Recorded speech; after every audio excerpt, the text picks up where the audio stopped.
everybody. I'm glad you guys are able to join us. So we went to CIY. I took a couple of our students to CIY this past week, and I'm not much of a picture taker, so that's my fault that there are no pictures. If it makes you feel any better, I did plan to take some. You can even ask the students. The plan, things have just not exactly gone according to plan for me for roughly the past week. So I was planning on taking pictures. Well, accurately, I was planning on taking a picture to at least prove that we were there. Here's the plan. The plan was that we would take a picture at the end of the trip in front of the building, and I was going to have somebody take the picture, but believe it or not, all of these selfish people wanted to take pictures with their own groups, so nobody was willing to really take a picture, and we got done a little later than I was planning, and I said, kids, get in the car, we're going. So that's my fault. Part number 2 that did not go according to plan, actually technically this was part number 1, I had this elaborate plan of proving myself as a man through the sport of paintball. It was a good plan. You can ask the students. I was prepared. I was ready to go. I showed up. I had a separate duffel bag for all of my paintball stuff. I had like my good gun in there. I had like my good hopper. I had my mask that's like gold and black. Like I take this very seriously. This used to be my thing. Like I was like, if I'm not going to be a preacher, I'm going to be a professional paintball player. And for the record, I had an offer. Sort of. I had an offer to practice with a legit team, like dead serious. This was my thing. I was going to prove my manhood through the sport of paintball, and instead, God looked at my heart and said, "You need to be humbled." We couldn't play paintball. They had misinformation on their website, so quickly I had to throw together a little last-minute plan, and I said, "You know what? Laser tag." I found an arcade place that also had laser tag. I said I'm still going to prove my manhood. I got dead last out of the 3 of us because they keep track. And so I'm telling you, you can ask Brody. I blame his equipment.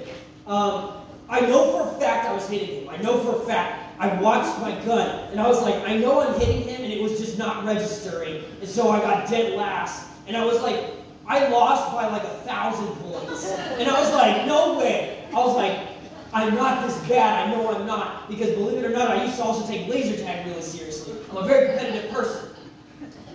I used to be like first place every time I played laser tag. So clearly it's the equipment, not the player.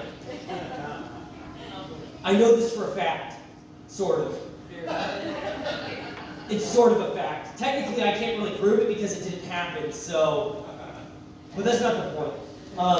But we had a great time, or at least I did, even though I got dead last. I'm assuming that the kids did because they did get dead last. And the conference was pretty cool too. Learning about Jesus, that was awesome, I guess. I'll tell you what, it was definitely better than losing at laser tag.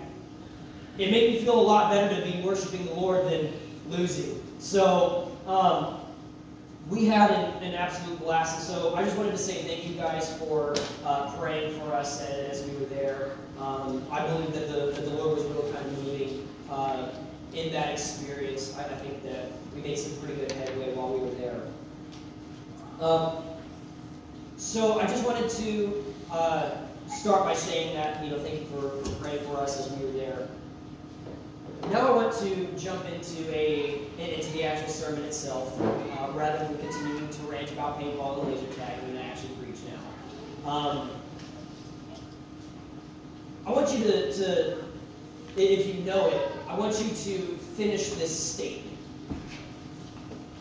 Absence makes the heart grow fonder. Has this ever been true for any of you? Maybe you're just head over heels in love with somebody, and I'm sure this never happened when you were in school and like first starting to navigate the dating waters. I'm sure this never happened where you're just like, they're the love of my life. I feel incomplete without them. You know, when they're just gone, I feel like my other half is just missing. I've definitely never been there, like 4 times. But who's counting? My mom gave a really sweet example, right? Because my mom is just the sweet lady who never punished any of you, and so that's why you think this. She's just this sweet lady, and, you know, my dad, he used to do a lot of traveling for his job. My dad used to work with, like, oil valves, and so he was always being sent to, oftentimes countries in the Middle East. You know, he went to Saudi Arabia, things like that. And he was just always, he was always going places to kind of fix problems with these oil valves that were kind of around the world. And my mom, as sweet as can be, we were talking about this, and she actually has no idea that I'm telling you this right now, but I'm sure she will, you know, in the next few days. But she was like, it was always so hard whenever your dad would leave. You know, he would leave, and I would just be counting down the days until he got back. And to be fair, I was the exact same way, right? Because it was, that was my old man, you know? Like, I wanted my dad to be with me, and so I would also count down the days, mainly because I love my dad, but also secondarily because typically then I was getting something cool, right?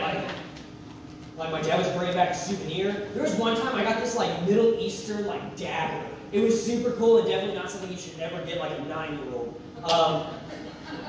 But it was really cool. But my mom had like rules and guidelines on it. You know, like you can only have it out with an adult present. Ooh. You know, because I might accidentally hurt myself. I was a very imaginative kid who always fought invisible people in the war, you know, and so naturally hide the dagger, the real dagger.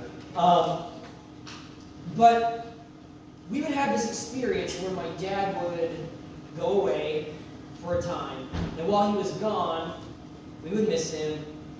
We'd miss him some more. But he always came back. If you've ever been in that waiting period for your love, maybe it's your kid, your spouse, maybe you were that kid and maybe it was your parent. If you've ever been in that waiting period, oftentimes it feels like hell. Can I say that? Am I allowed to say that word from the stage? I'm about to say it a lot, so I hope I can. It just is what it is. It's a horrible time period where you're away from the people that you love. Now imagine if that person never came back and you were just left in that waiting.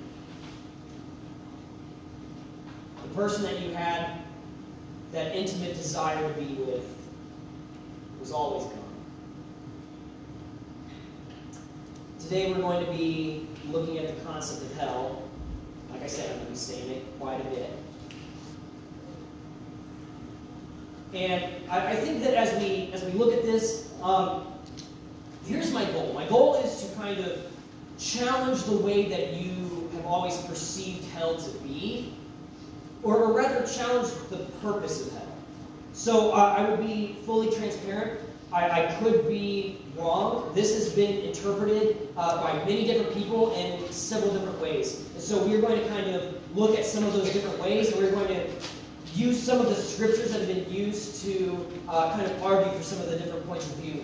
Primarily, we're going to be in Matthew chapter 13. Believe it or not, the Bible actually doesn't really have a whole lot to say about hell. It mainly has the same things that it says kind of over and over and over again.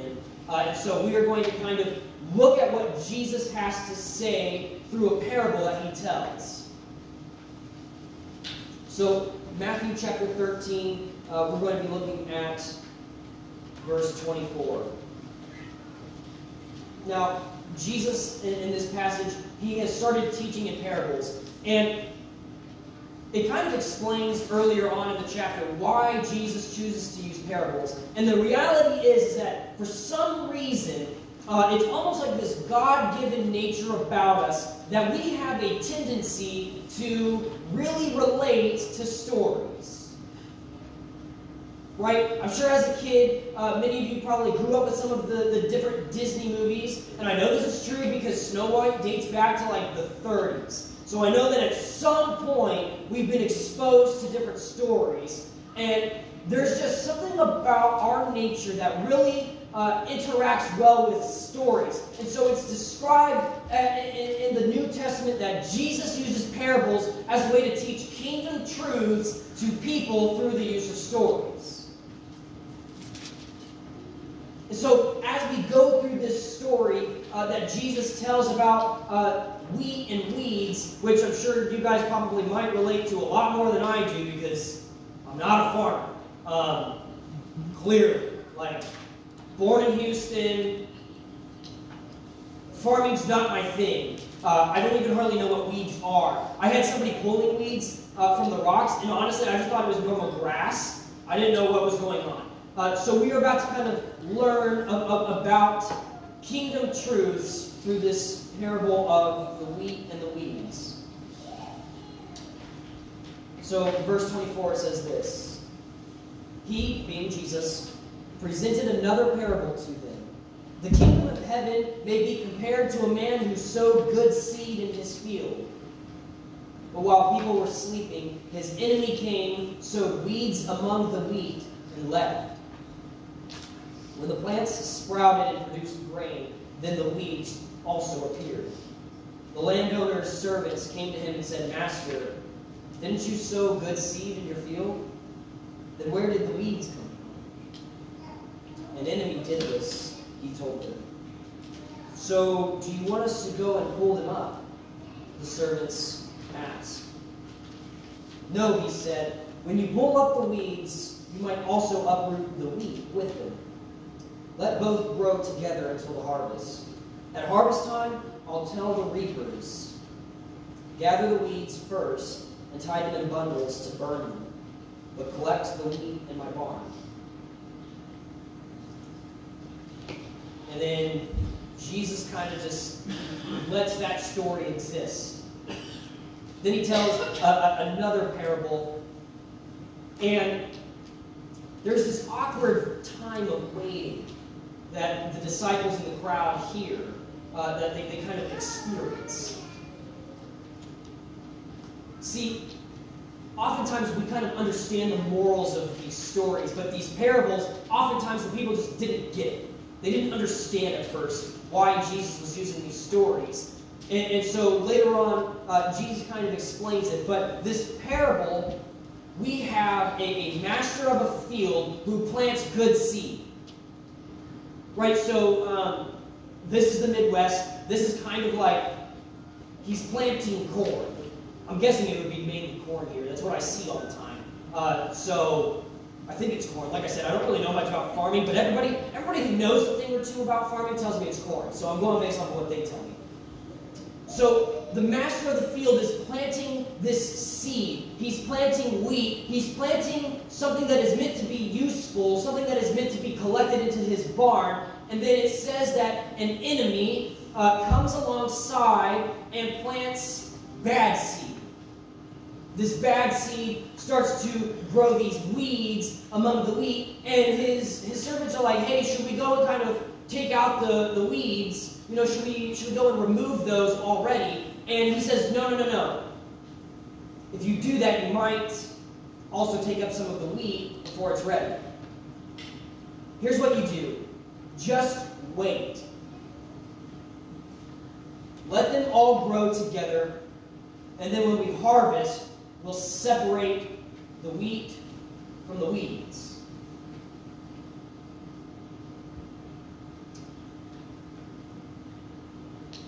The disciples, the crowds are confused by this, and so, Jesus kind of, being all-knowing, understands this, and they begin to murmur. And we're going to pick up in verse 36, we're going to jump past a couple of the parables, where Jesus kind of explains what's going on. Verse 36, it says that this is what it says. Then he left the crowds and went into the house. His disciples approached him and said, "Explain to us the parable of the weeds in the field." He replied, "The one who sows the good seed is the Son of Man. The field is the world, and the good seed, these are the children of the kingdom. The weeds are the children of the evil one, and the enemy who sowed them is the devil. The harvest is the end of the age, and the harvesters are angels. Therefore, just as the weeds are gathered and burned in the fire, so it will be at the end of the age. The Son of Man will send out his angels, and they will gather from his kingdom all who cause sin and those guilty of lawlessness. They will throw them into the blazing furnace, where there will be weeping and gnashing of teeth. Then the righteous will shine like the sun in their Father's kingdom." But anyone who has ears, listen. If you're joining us for the first time, whether in person or online, sorry. Sorry that this is what you're joining us on. But I think that there's a reason for it.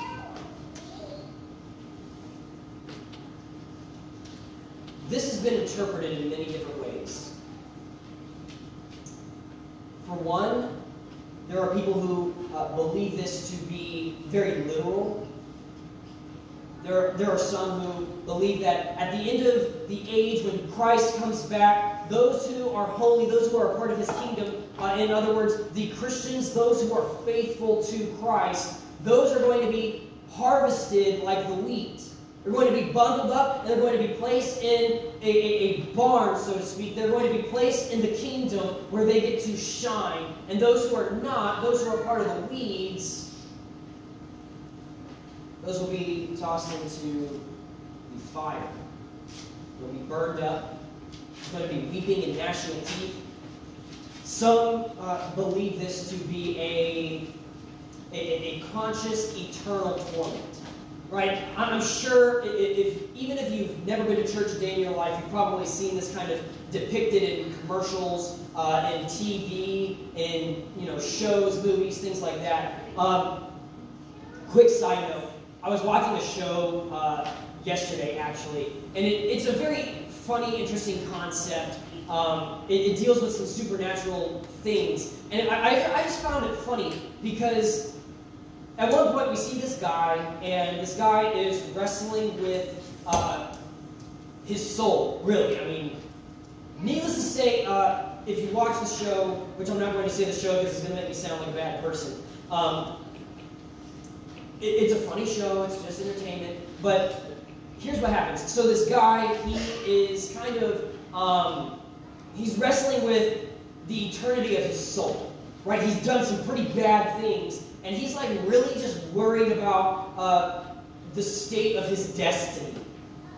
And the general concept of the show kind of follows the devil kind of living among us. He decides that he no longer wants to rule hell. He wants to just kind of experience life as a human. And so he comes and he's just kind of living the high life. And with him is like one of the demons of hell. And it's just this funny moment where this guy who's wrestling with the destiny of his soul is talking to this demon, and he knows that it's a demon, and he's kind of like, "What's hell like?"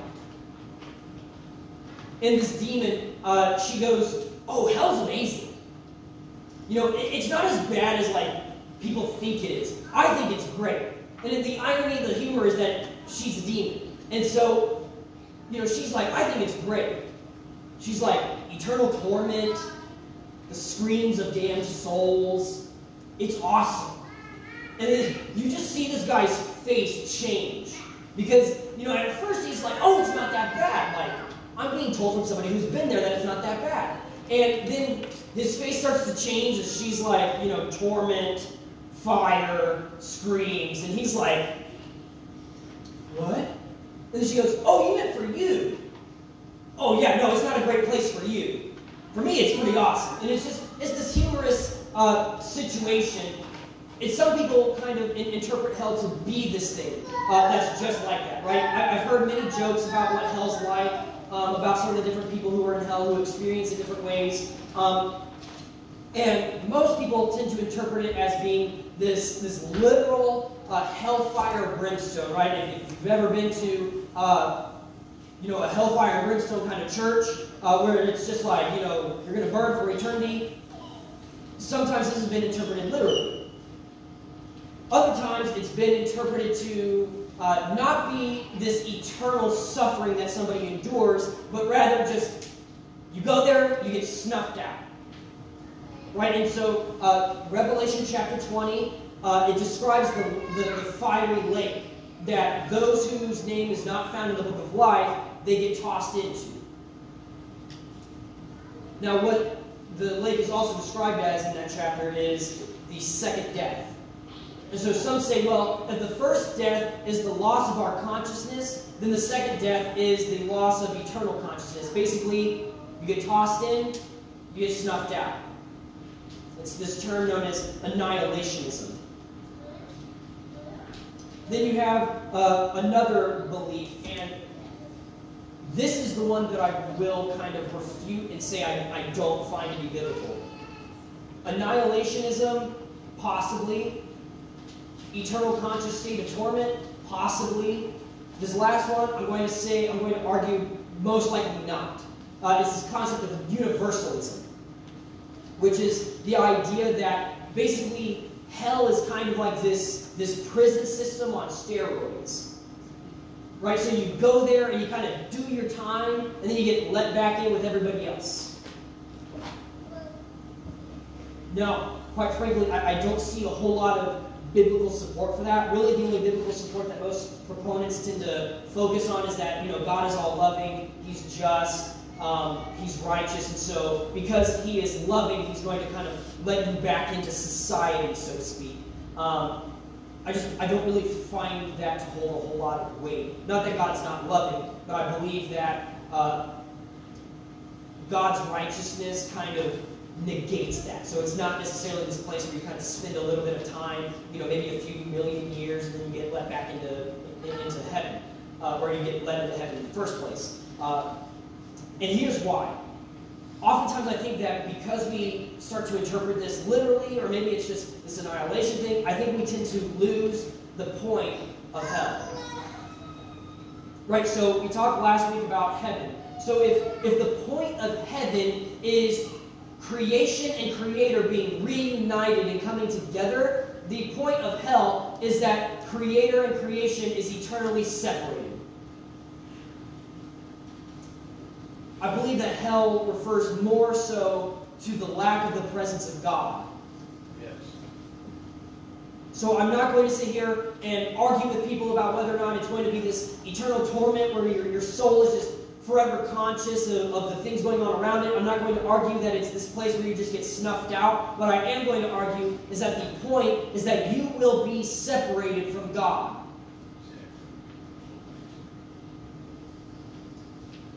So if you've ever been away from your loved one, and you know what that period is like, what it feels like to just be separated from the one that you love, imagine what it would be like to have that for eternity from the one who created you, who loves you, no matter what the flaws are that you have. The one who said you were to die for. I love you. I sacrificed my son so that you and I can be reunited. To turn away from that for eternity. To always be in this state of longing for reunitedness. This everlasting longing to be made whole. Feels like hell.